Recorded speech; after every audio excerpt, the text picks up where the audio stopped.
Gusto mo nang paalisin ng renter? Ito ang tamang notice. Dear follower, ang tagal ng notice bago paalisin ang renter ay depende sa kontrata at sa batas sa Pilipinas. Public Act No. 9653 o Rent Control Act. Kung may kontrata pa at may violation si tenant, bigyan ng 3-day demand letter kung hindi nagbabayad ng renta. Kung may ibang violation, halimbawa illegal subletting, sundin ang termination clause sa lease agreement. Kung tapos na ang kontrata at ayaw umalis, bigyan ng written notice 3 months bago ang expiration kung hindi na i-renew ang kontrata. Kung walang kontrata o month-to-month ang renta, bigyan ng 1 month written notice bago paalisin. Huwag basta-basta palayasin. Sundin ang tamang proseso para iwas legal trouble.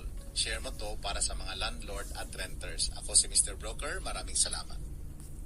Gusto mo nang paalisin ng renter? Ito ang tamang notice. Dear follower, ang tagal ng notice bago paalisin ang renter ay depende sa kontrata at sa batas sa Pilipinas. Public Act No. 9653 o Rent Control Act. Kung may kontrata pa at may violation si tenant, bigyan ng 3-day demand letter kung hindi nagbabayad ng renta. Kung may ibang violation, halimbawa illegal subletting, sundin ang termination clause sa lease agreement. Kung tapos na ang kontrata at ayaw umalis, bigyan ng written notice 3 months bago ang expiration kung hindi na i-renew ang kontrata. Kung walang kontrata o month-to-month ang renta, bigyan ng 1 month written notice bago paalisin.